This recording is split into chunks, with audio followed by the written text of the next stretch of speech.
čauky, takže pojďte se mnou podívat na moji rutinu, jako sice 12:20. Já jsem se teď obvykle, že jsem koukala na telku, cvičila jsem trošičku, takže už jsem se obvykla, že bych se vyčistila samozřejmě takový ty základy. A potom půjdu ke koníkům, takže tak. A jo, asi první ty vlasy, že jo. Jako,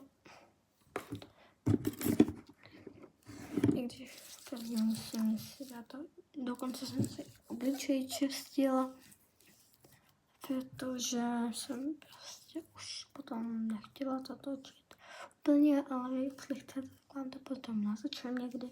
Takže to je jenom obyčejná pěna z Lidlu, která je bomba, je sice do koupele, ale na pleť taky úplně úžasná. Prostě miluju ji na všechno. Tak ale nerozčesat ty moje vlasy.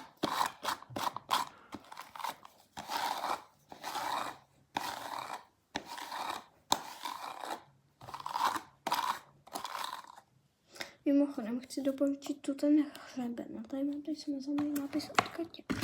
Tady mám tady takovej hlaj, ale fialkovej, ale od Ebelin,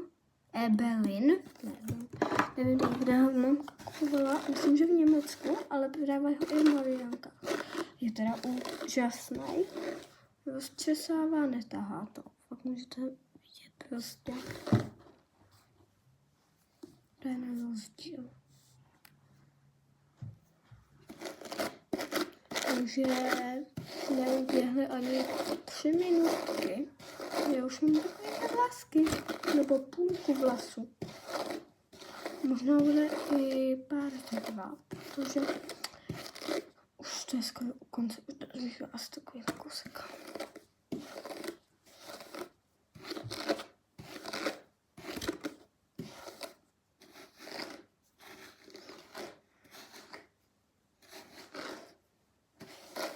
Napište mi schválně do komentářů, co je váš oblíbený youtuber.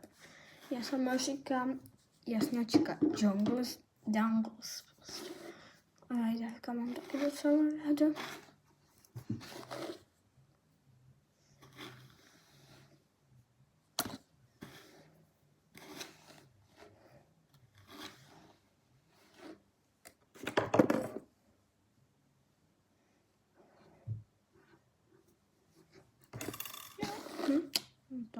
No nevadí, takže se uvidíme.